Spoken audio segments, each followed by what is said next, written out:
आपको पता होगा ग्लोबल एनकैप के बारे में, लैटिन एनकैप के बारे में, यूरो एनकैप के बारे में, जहाँ पे हमारी कार जाती थी बढ़िया अपनी स्टार रेटिंग लेके आती थी और कई तो बड़ी बेइज्जती करा के भी आती थी। पर अब हमारे इंडिया में हमारा खुद का एनकैप आ गया है, भारत एनकैप, जहाँ पे हमारी गाड़ियां टेस्ट होने वाली है। इंडिया में ही हमारी गाड़ियों को रेटिंग मिलेगी और कुछ ज्यादा नए टाइप की रेटिंग मिलने वाली है। 9 डिफरेंट एनकैप रेटिंग थी, for example China NCAP, Asian NCAP, Latin NCAP, global NCAP या फिर यूरो एनकैप। पर कल या फिर 22 अगस्त को हमारे इंडिया के transport minister mister Nitin Gadkari ने हमारे इंडिया का खुद का एनकैप लॉन्च कर दिया, भारत एनकैप, जिसमें इंडिया की हर एक गाड़ी जो कि M1 कैटेगरी में आती है या फिर ऐसी गाड़ी जिसका वेट 3.5 टन से कम का है और जिसमें अप टू 8 बंदे बैठते हैं, इस वाली फैसिलिटी में जाएगी, टेस्ट होके आएगी और एनकैप रेटिंग लेके आएगी। और इस पूरे प्रोसेस में अराउंड 6 डिफरेंट स्टेप है एक गाड़ी को स्टार रेटिंग देने के लिए, जिसमें सबसे पहले जो OEM है या फिर कार मेकर है उसे वॉलेंटरली खुद बोलना भारत एनकैप को कि ये हमारी गाड़ी है जिसको हमें टेस्ट कराना है और इसकी एनकैप रेटिंग पता लगानी है। फॉर एग्जाम्पल महिंद्रा कह रहा है कि ये हमारी XUV700 है, लो इसको लो और इसकी क्रैशेस रेटिंग करो और हमें बताओ कि इसकी एनकैप रेटिंग कितनी है। फिर इसके बाद दूसरे स्टेप में क्या होगा कि जो भारत एनकैप के ऑफिशियल्स है या फिर रिप्रेजेंटेटिव्स है वो महिंद्रा के डीलरशिप में या फिर उनकी फैक्ट्री में जाएंगे और रैंडम सैम्पलिंग बेसिस पे एक गाड़ी को चूज करेंगे या फिर एक XUV700 को चूज करेंगे। और ये जो XUV700 होगी एक तो रैंडम बेसिस पे चूज होनी चाहिए। ऐसा नहीं है भाई कि महिंद्रा खुद ही चूज करके दे रहे हैं कि ये लो भाई इस वाली गाड़ी को टेस्ट कर लो। ऐसे तो भाई वो कुछ अपग्रेडेशन कर सकते हैं ना गाड़ी में कि थोड़ी सी स्ट्रॉन्गर बना दिया जिससे उसकी एनकैप रेटिंग थोड़ी और बढ़िया आ गई। तो इसलिए ऐसा नहीं होने वाला, एकदम रैंडम बेसिस पे गाड़ी को चूज करने वाले हैं। और साथ ही में जो गाड़ी है जो कि एनकैप के लिए जाएगी उस गाड़ी का या तो बेस मॉडल होना चाहिए या फिर उस गाड़ी का हाईएस्ट सेलिंग मॉडल होना चाहिए जिसके साल की एटलीस्ट 30 यूनिट्स बिकी हो। इससे क्या होगा कि गाड़ी के सारे वेरिएंट्स को टेस्ट करने की जरूरत नहीं है, क्योंकि अगर बेस्ट सेलिंग वेरिएंट को या फिर बेस मॉडल को टेस्ट कर लिया तो ऑटोमेटिकली सारे ही उसमें आ जाते हैं। फिर इसके अगले स्टेप में जो कार मेकर है उन्हें इस वाली गाड़ी को ट्रांसपोर्ट करा के जो भारत एनकैप की टेस्टिंग फैसिलिटी है वहाँ पे ट्रांसपोर्ट कराना है और वहाँ पे भिजवाना है। और वहाँ पे जो भारत एनकैप के ऑफिशियल्स हैं दोबारा गाड़ी को टेस्ट करेंगे कि क्या ये वही गाड़ी है जो कि हमने चूज करी थी रैंडम सैम्पलिंग बेसिस पे, और ऐसा तो नहीं भाई कुछ और ही भिजवा दिया। फिर अगले स्टेप में भारत एनकैप के ऑफिशियल्स के सामने इस गाड़ी का क्रैश टेस्ट होगा, जिसमें इस गाड़ी का जो साइड इंपैक्ट टेस्ट है, फ्रंट इंपैक्ट टेस्ट है, चाइल्ड ऑक्यूपेंट टेस्ट है और बाकी एडल्ट ऑक्यूपेंट टेस्ट है, वो सारे टेस्ट होंगे। और फिर टेस्ट होने के बाद ये जो पूरी रिपोर्ट है वो एनकैप की कमेटी के पास जाएगी जो कि पूरी रिपोर्ट को एसेस करेंगे और फिर इस गाड़ी को स्टार रेटिंग देंगे कि कैसे इस गाड़ी ने परफॉर्म करा है। और ये जो स्टार रेटिंग है फिर जो कार मेकर है उसके पास जाएगी कि क्या वो भी अप्रूव करते हैं इस वाली स्टार रेटिंग को और वो कॉन्ट्रडिक्ट तो नहीं करते। और जब दोनों पार्टीज एकदम सही सहमत होती है फिर इस वाली स्टार रेटिंग को पब्लिकली अनाउंस करा जाता है कि इस वाली गाड़ी में इतनी बढ़िया सेफ्टी है, इसकी एडल्ट ऑक्यूपेंसी में, इसकी चाइल्ड ऑक्यूपेंसी में। और जो सारे कंज्यूमर्स है उन्हें पता चल जाएगा कि जो गाड़ी वो लेने वाले आने वाले महीनों में उसमें सेफ्टी रेटिंग कैसी है। ऐसा तो नहीं भाई वो कोई 0 स्टार 1 स्टार रेटिंग वाली गाड़ी ले रहे हैं उनको खराबी हो जाए। भाई हर एक बंदे को 5 स्टार रेटिंग वाली गाड़ी लेनी चाहिए ताकि उसकी और उसकी फैमिली एकदम सेफ रहे। और बिल्कुल भी भाई कोई ऐसे रिस्क नहीं ले रहा लाइफ के साथ ऑब्वियसली। और ये जो स्टार रेटिंग देने के क्राइटेरिया है हमारे भारत एनकैप के, ये भी काफी ऐसे नए से है जिसमें कोई भी गाड़ी है जो कि एनकैप के लिए जा रही है सबसे पहले तो उसकी एडल्ट ऑक्यूपेंट प्रोटेक्शन टेस्टिंग होगी, फिर उसकी चाइल्ड ऑक्यूपेंट प्रोटेक्शन टेस्टिंग होगी और फिर उसके बाद उसकी फ्रंट इंपैक्ट टेस्टिंग होगी और उसकी साइड इंपैक्ट टेस्टिंग होगी। ये सारी टेस्टिंग करने के बाद फिर इस गाड़ी को स्टार रेटिंग दी जाएगी और अगर इस गाड़ी की स्टार रेटिंग 3 स्टार से ऊपर है फिर इस गाड़ी को आगे और बड़े पड़ाव पे भेजा जाएगा, जिसमें अब देखा जाएगा कि ये गाड़ी पोल इंपैक्ट टेस्टिंग में कैसा बढ़िया परफॉर्म करती है। फिर इस गाड़ी को एडिशनल मार्क्स दिए जाएंगे। फिर अगर इस गाड़ी में इलेक्ट्रॉनिक स्टेबिलिटी कंट्रोल है इस गाड़ी को एडिशनल मार्क्स मिलेंगे और अगर इस गाड़ी में सीट बेल्ट रिमाइंडर है तो इस गाड़ी को एडिशनल मार्क्स मिलने वाले हैं। और फिर टोटल मार्क्स दिए जाएंगे 34 में से एडल्ट ऑक्यूपेंसी के लिए और 49 में से चाइल्ड ऑक्यूपेंसी के लिए। और जो गाड़ी जितना बढ़िया परफॉर्म करती है उसको उतना बढ़िया मार्क्स मिलने वाले हैं और उसकी उतनी बढ़िया स्टार रेटिंग होने वाली है। और कोई भी गाड़ी जो कि 4 मार्क्स से ऊपर स्कोर करती है एडल्ट ऑक्यूपेंसी में उसे 1 स्टार रेटिंग मिलेगी, जो 10 मार्क्स से ऊपर स्कोर करेगी उसे 2 स्टार रेटिंग मिलेगी, जो 16 मार्क्स से ऊपर स्कोर करेगी उसे 3 स्टार रेटिंग मिलेगी, जो 23 मार्क्स से ऊपर स्कोर करेगी उसे 4 स्टार रेटिंग मिलेगी और जो 27 मार्क्स से ऊपर स्कोर करेगी उसे अल्टीमेट 5 स्टार रेटिंग मिलेगी, द बिग बॉस रेटिंग। और दोस्तों अगर आप देखिए जो बाहर के बाकी सारे एनकैप है वैसे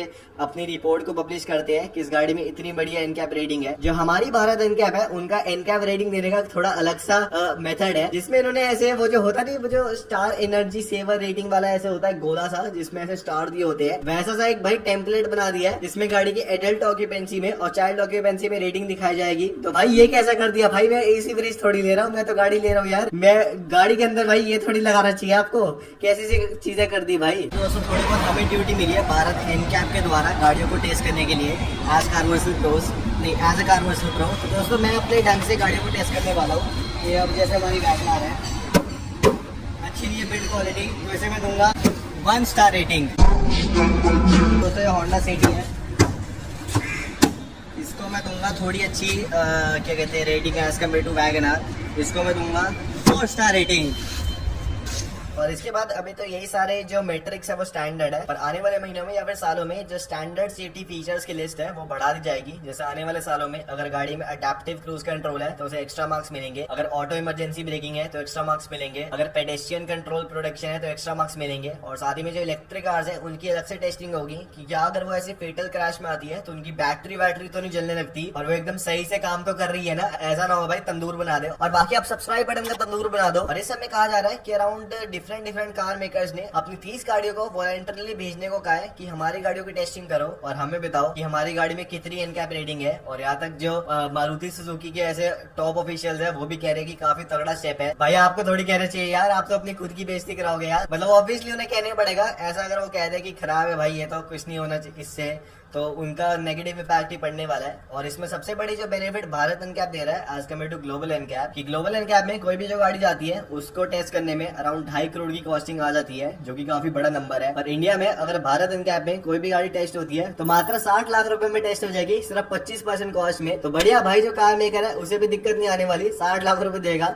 बढ़िया उसकी गाड़ी की टेस्टिंग हो जाएगी। कहा पहले 2.5 करोड़ रुपए देते थे और बाहर से बेइज्जती करा के आते थे। तो मान लो जो कार मेकर है उसके अराउंड 2 करोड़ रुपए बच गए अपनी गाड़ी को भारत एनकैप बेचने से as compare to global NCAP भेजना। और मान लो उस गाड़ी की साल की अराउंड 20 यूनिट बिकती है तो पर यूनिट अराउंड 1000 रुपए जो कार मेकर है सेव कर पाएगा। तो 1000 रुपए का आपको डिस्काउंट मिलने वाला पर गाड़ी भारत एनकैप खाने से मतलब। और ये करने से मेरे ख्याल से जो इंडिया की लोकल कार इंडस्ट्री है उसको भी काफी एक अच्छा अपलिफ्टमेंट मिलने वाला है इंटरनेशनल मार्केट में। जो हमारे इंडिया की कार्स है और जो कार इंडस्ट्री है उसके ऊपर ट्रस्ट बढ़ेगा बाहर के लोगों का और बाकी कार मेकर्स का, यहाँ पे सब कुछ जेन्युइन हो रहा है। और आगे जो कस्टमर है सिर्फ गाड़ी को प्राइस पॉइंट से नहीं ले रहे पर उसकी सेफ्टी पॉइंट से और उसके फीचर पॉइंट से भी ले रहे हैं, जो कि मेरे ख्याल से काफी सही है। और पिछले साल इंडिया में अराउंड 1.5 लाख मौतें हुई थी कार रोड एक्सीडेंट से, जो कि हमारे ट्रांसपोर्ट मिनिस्टर चाहते हैं कि आधी हो जाए अगले 1 साल में, जो कि मेरे ख्याल से हो सकती है अगर सेफ गाड़ियां बनने लग जाए। और साथ ही में अगर आप देखें जो भारत एनकैप की वीडियो लॉन्च करी है उसमें इन्होंने जो सफारी है उसको क्रैश करते हुए देखा गया है, जिससे कंफर्म होता है इन्होंने भाई टाटा सफारी की एनकैप रेटिंग ले ली है। पता नहीं भाई कब वो पब्लिश होगी ऑफिशियली, पर भाई एनकैप रेटिंग हो गई है सफारी और हैरियर की, इतने सालों से वेटेड थी, पता नहीं भाई कितने स्टार आने वाली है। और मारुति ने कंफर्म कर दिया है कि वो एटलीस्ट 3 गाड़ियां लॉन्च करने वाले हैं भारत एनकैप के लिए, जिसमें नई वाली जिमनी होने वाली है, उनकी फ्रॉन्क्स होने वाली है और नई वाली ब्रेजो होने वाली है। तो भाई काफी कॉन्फिडेंट लग रहे हैं मारुति वाले कि भाई खुद ही कह रहे हैं कि हमारी गाड़ी की एनकैप रेटिंग लो, बढ़िया में मजे आएंगे। और साथ ही में होंडा अपनी एक्सटर को भेजने वाले हैं एनकैप रेटिंग के लिए, क्योंकि गाड़ी अभी भी लॉन्च हुई है। तो अगर वो गाड़ी डिसेंटली बढ़िया परफॉर्म कर पाती है इस वाली क्रैश रेटिंग में तो काफी बढ़िया उसकी सेल्स पे इम्पैक्ट आ सकता है। तो भाई बढ़िया चीज हो गई है, तो बहुत ज्यादा काफी मजेदार चीज है। देखते हैं भाई कैसे कैसे रिजल्ट आते हैं सारे कार मेकर्स का, मैं बहुत एक्साइटेड हूँ, आप बताना। और बाकी सब्सक्राइब कर लेना ऐसी और वीडियोस के लिए।